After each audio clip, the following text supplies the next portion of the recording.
সম্মানিত ভিউয়ার্স, সারগুলো মিলানোর পর জমিতে ছিটানোর পূর্বে যে কাজটা করি, ছোট একটা কাজ করে নেবেন।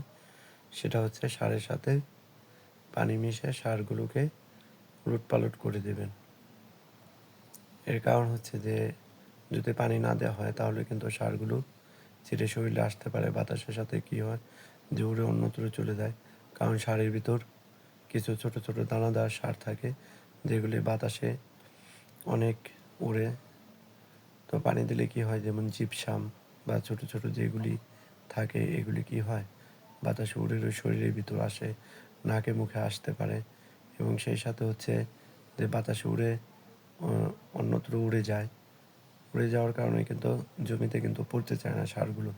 তো আপনি যখন এরকম ভালো মতো পানি মিশায় এরকম উলট পালট করে নেবেন, তাহলে কিন্তু সেই ছোট ছোট দানাগুলো আর বাতাসে উড়ে অন্যত্র চলে যাবে না।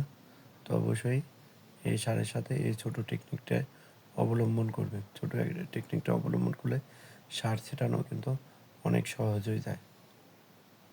তাছাড়া এই সারগুলো নাকে মুখে আসলে কিন্তু সমস্যা হতে পারে।